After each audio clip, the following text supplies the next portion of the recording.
Assalamu alaikum wa rahmatullahi wa barakatuh, dear brothers and sisters. Welcome back to our classes in a summary of Islamic jurisprudence, and we're still talking about for in book of Salah. We read to chapter 25. The chapter 25 title is Prayer of Those Having Legal Excuses. Prayer of Those Having Legal Excuses.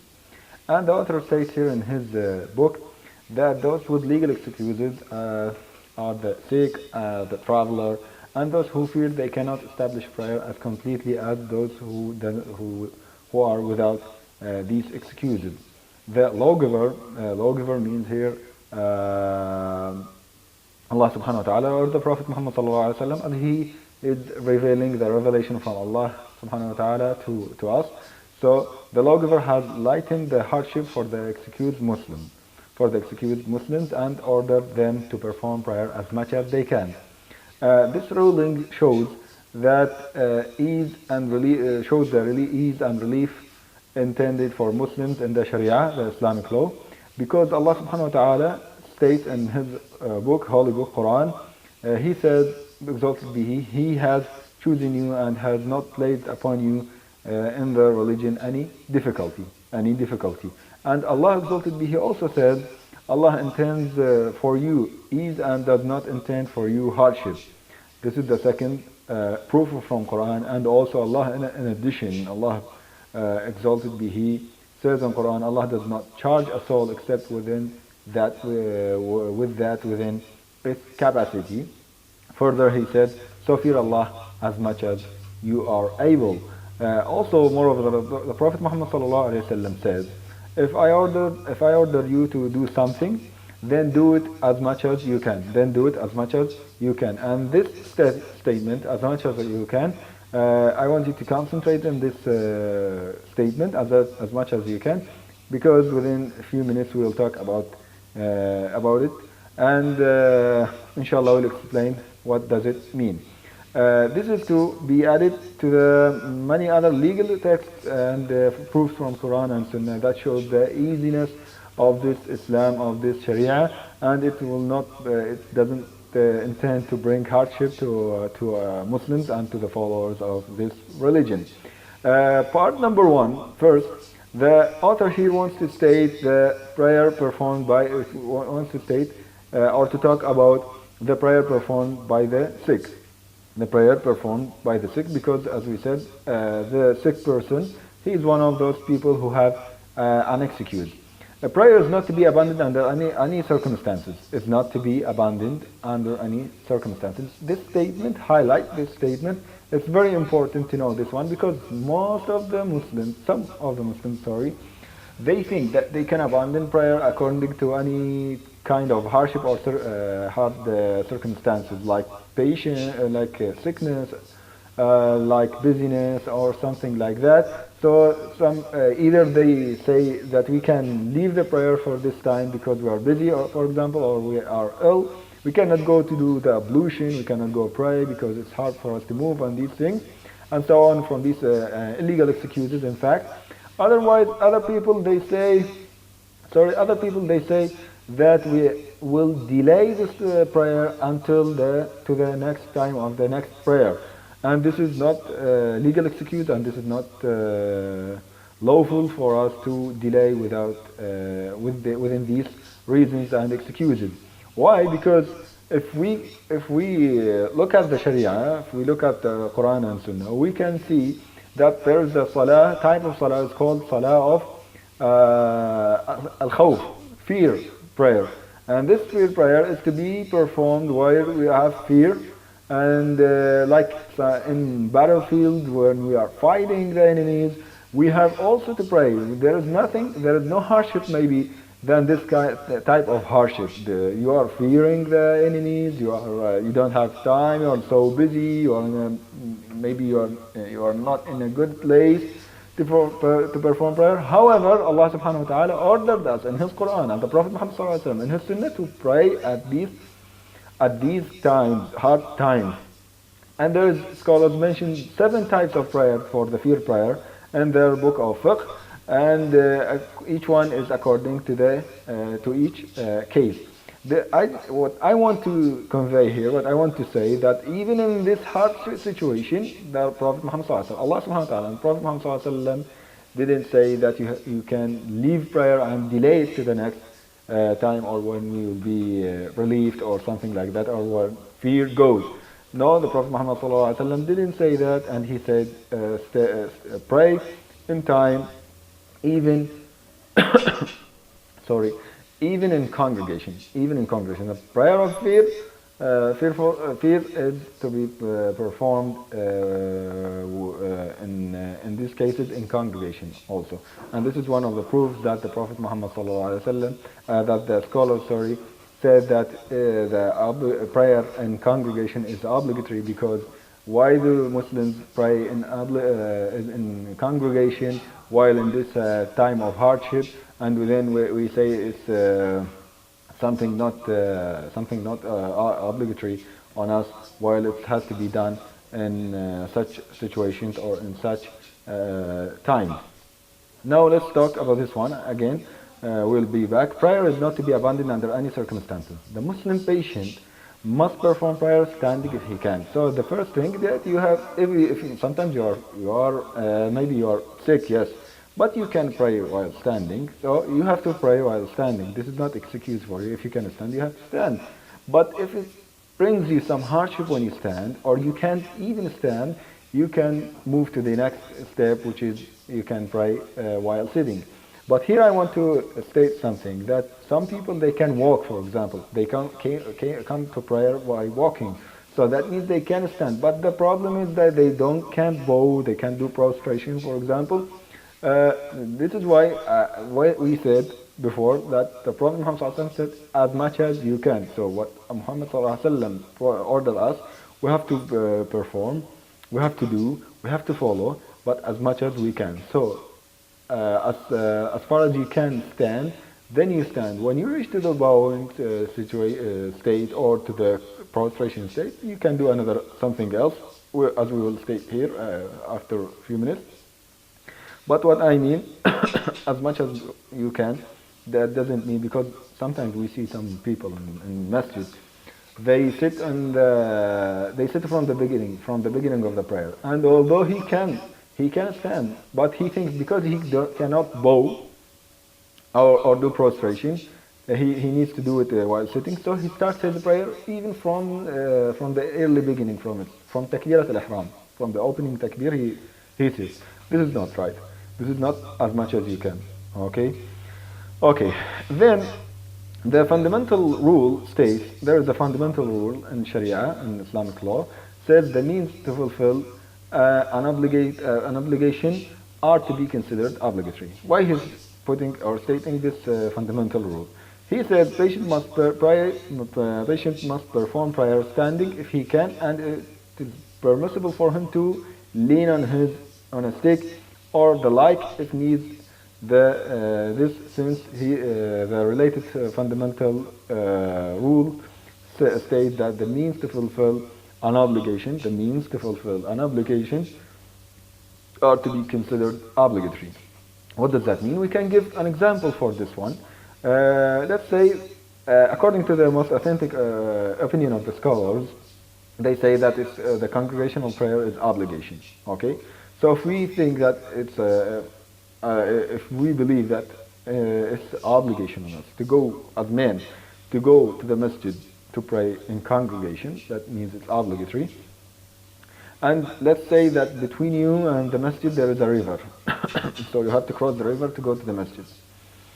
If there is no transportation means to cross the river to go to the masjid, you have to buy a boat at that time. So buying a boat, the original ruling for buying a boat is not obligation. It's not detestable. It's permissible for you to buy a boat. So if you buy it, no one will say why you bought this one, it's a sin, or you will get rewarded because you bought a boat. No, it's permissible. But since there is no way to go to the masjid unless you buy a boat, then this will be obligatory for you to buy a boat to go to the masjid, because going to the masjid to pray in congregation is a must for you, obligation. So you can't go unless you buy a boat. This is why we are saying it's obligation on you to buy a boat. Some students may ask, if I don't have the enough money, I cannot afford the boat. We're saying we will back again to the rule that is which says as much as you can. So if you can, no problem. There is no burden in you and there is no sins on you. But once you have the money that you can buy a boat, you can afford this one, now you have to buy it at that time. So now the Muslim patient, he can sit in the prayer as we said, in some reasons. If he is unable to stand, he can sit. If it's difficult for him to stand, also he can sit. If he fears to increase his illness or might delay his recovery by standing up, so in this case also he can sit down. So the inability of a Muslim patient to stand in prayer is not a condition. It's not a condition of the permissibility to sit in prayer. It's not only inability, but sometimes there is difficulty. Sometimes there is fear of delaying in recovery, or sometimes of increasing in his illness.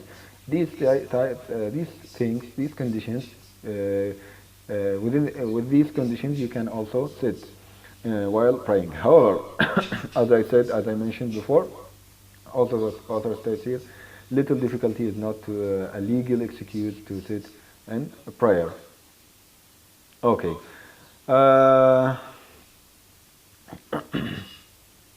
Muslims, scholars stated that if you sit while you're praying, this will not decrease your ajr. This will not decrease your good deeds, rewards for this one. So no need for you to put hardship on yourself, to put difficulty on your back, because you think that it might decrease your rewards while sitting. No problem. The same, exactly, inshallah, will be the same ajr, the same reward you will get, because you cannot stand. The decrease in reward, this happens when you are doing this sitting in nafila, supererogatory prayers, voluntary prayers. Sometimes, sometimes there is difference between the obligatory prayer. We are talking here about the obligatory prayer. There is difference between obligatory and voluntary prayer. Voluntary prayer, you can sit even if you don't have an excuse. But in this way, you will get half rewards if you sit, half rewards of standing. And if you can sit and you didn't sit, you lie on your side, you will get half reward of sitting. That means quarter reward of standing. So your prayer will be valid, even though you can stand. You can stand but you want to pray lying. Or you can stand but you want to pray sitting. In voluntary prayer, there is no problem. Your prayer will be valid, your prayer will be valid, and but the reward will be decreased. The reward will be sitting, half of standing, and lying on your side or back will be half of your sitting. On the other hand, the voluntary prayer, the obligatory prayer, there you cannot sit while you can stand. So if you can stand, you have to stand. If you don't stand and you sit without any excuse, this will invalidate your prayer. You have to have an excuse, real excuse, to sit down. Then once you sit down because you have this excuse, this way, no increase in your rewards, inshallah. Okay? If a Muslim patient cannot sit in prayer, if he cannot sit, as we said, you can lie down on your side, and it's better to be on your right side and facing the Qibla. If you cannot, you don't have someone help you to face the Qibla, no problem. In any direction, you can face any direction you want, or you can face. Maybe you cannot lie on your side, you can lie on your back, making your feet towards the Qibla. And as we said, also if you cannot face the Qibla or your feet, no problem, you can do it any direction. Also, if a Muslim patient cannot lie on a side prayer, as we said, it's permissible for him to lie on his back, as we said this one. Now we were talking about sitting and standing. Now we want to talk about bowing and prostrating. Now, if you cannot go to bow or you go to prostration, you can beckon these things, but make your beckon to bowing little bit than beckon to prostration. Means if you want to move your head, beckon bowing, you can do it like, for example, like this. This means bowing, and like when you reach the prostration, you can do like this. Okay, so make it in prostration, make it more than this beckon, this move, make it more than referring or beckon to bowing. Okay. Even though if you cannot move any part of your body, may Allah heal all Muslims, you can pray by your eyelashes. Okay? Allah knows what's in your heart, and you do as much as you can. If you can move your eyelashes, you can pray with your eyelashes. This is stated by Ibn Abbas radiallahu anhu. May Allah be pleased with him. And this way we can perform prayer as much as we can. We have to perform prayer perfectly as much as we can, and it's not to be abandoned under any circumstances. What's the proof for all of what we talked about now? The proof of the legal permission detailed previously is the hadith related in Al-Bukhari by Al-Bukhari. By Imran ibn Husayn, may Allah be pleased with him, who narrated, I had hemorrhoids, so I asked the Prophet Muhammad ﷺ how I could perform prayer. He ﷺ replied, perform prayer while standing, and if you cannot, perform it while sitting, and if you cannot do even that, then perform it lying on your side. This is the proof from Sunnah about this matter. And Prophet Muhammad ﷺ also said, and if you cannot perform prayer lying on your, perform prayer lying on your back. In addition, Allah said, Allah does not charge a soul except with that within its capacity, as we mentioned before. Okay. As we said before, that some people in sickness, while sick, they cannot do ablution or these things. They have to do prayer, even if you cannot go and make ablution. Even if that, in this case, you can pray without ablution. You can pray doing tayammum. Even if you cannot do tayammum, you can do it without tayammum and ablution. Okay? So it is not to be abandoned under any circumstances, because some people, they think that if they cannot do ablution or tayammum, they don't have to pray at that time. No, we are saying you have to pray it in its time before it passes, and you have to do as much as you can, and you go pray as much as you can. There is certainly there are some rulings for ablution. For those who are covering their hands, wrapping their hands, wrapping their head, and these things, we will talk about this, inshallah, in other classes, and how to do tayammum also. But I'm saying, even if you don't have these things, you cannot move, you cannot get tayammum, you cannot get ablution, you have to pray also. Okay.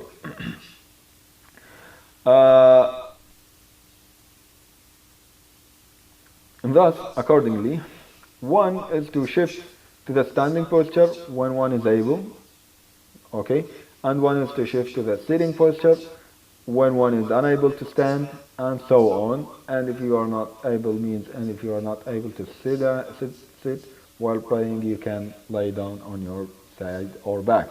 If one is able to stand and sit but cannot bow or prostrate, one is to beckon, bowing with one's head while standing, and beckon prostration with one's head while sitting, to make a difference between bowing and prostration as much as one can. You have to make difference as much as you can between these two moves. A Muslim patient is permitted to perform prayer lying on his back, as we said before, and here author also states.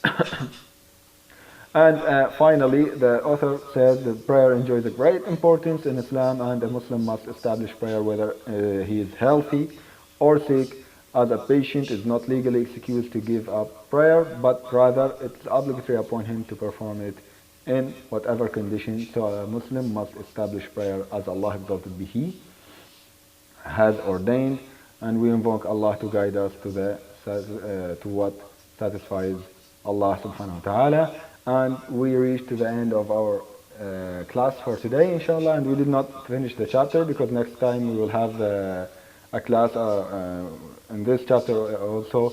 We will talk we will talk about the second point, which is the prayer of riders, and inshallah we will meet you at that time.